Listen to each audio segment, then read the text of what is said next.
Welcome! Our fourth topic in Research Supports Future Growth series is foliar FertiRain on corn.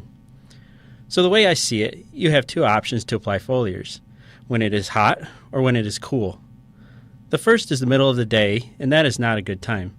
The second occurs at night, early morning, or early evening when the temperature is below 80 degrees. Why wait until it is cool, you ask? The corn leaves have these little cells on the leaf surface called stomata. When it's cool outside, they are open. When it's hot outside, they are closed. When does the plant take in maximum water nutrients?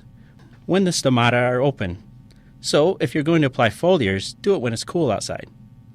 Now, you also have two options for getting the product on the plant. You can apply it over the top, or apply it in the canopy. How, you ask?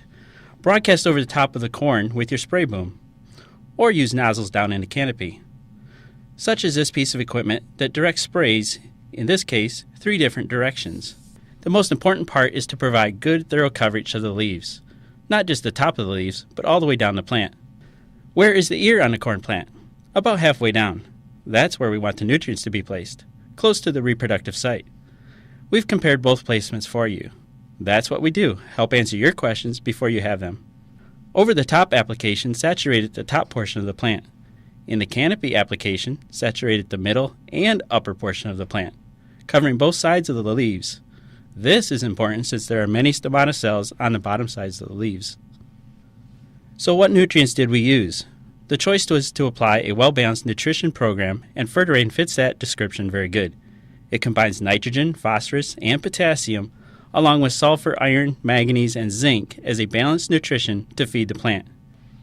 Chelated nutrients, coupled with organic molecules, reduces salt content and subsequent salt injury potential, and releases nutrients in a consistent manner into the plant through the stomata or across the waxy cuticle.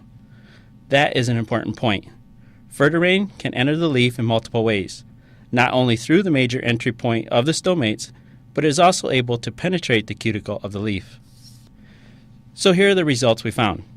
A 2 gallon per acre application of FertiRain, broadcast applied over the top of corn, yielded 6.5 bushel per acre better than no foliar.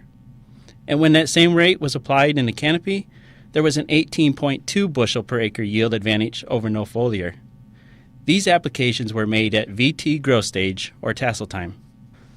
I believe the reason we've seen the yield increase with the application of canopy is that we put the nutrients in a location next to the ear leaf where they were able to be quickly utilized.